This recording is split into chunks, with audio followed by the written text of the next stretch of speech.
So for my final paper, I chose the impacts of e-waste because it is an issue that is not too commonly heard of.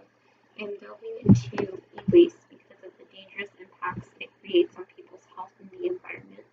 Electronics have been increasing in demand throughout the last decades as our world strives to be digital, and with the continuous new technology arising and upgrading, it is important to scope on the reality of what the end of life for electronics actually looks like.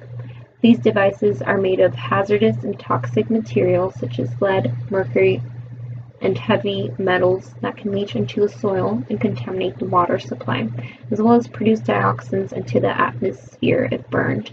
The harsh reality is that the US, European, and other developed nations are the largest consumers for these devices. However, the dispose of devices end up overseas in less developed countries such as China, India, Pakistan, Vietnam, and others, which have weak restrictions on environmental quality. These countries handle about 50 to 80% of the global e-waste by shredding, burning, and dismantling electronic waste. Most of this is done through what is considered a backyard operation in areas of the country that are mostly impoverished, where the people are looking to recycle rare minerals and other materials as an effort to make some type of money. Unfortunately, the reality is that handling e-waste has terrible effects on the land, air, and water and people's health.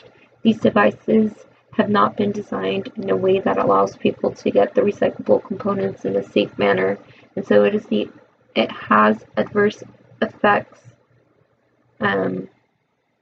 with these efforts, and they're tremendous to the health of people working for or near these sites.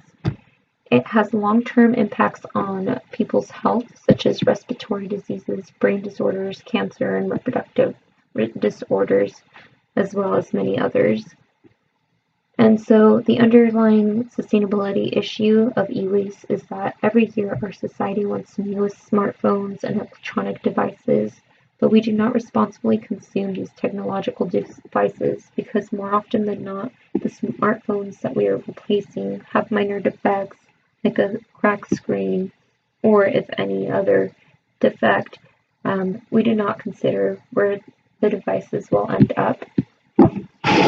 The implications of our actions are costing others their quality of life, biodiversity loss, and environmental degradation. And so the main point I want to discuss is that people are dealing with the repercussions of e-waste because of the consumption habits from all across the world. My gut reaction to this topic is corporations as well as consumers need to take on more responsibility of their compulsive buying and production and realize that it is hurting innocent people who have to live with a contaminated environment and long-term health conditions.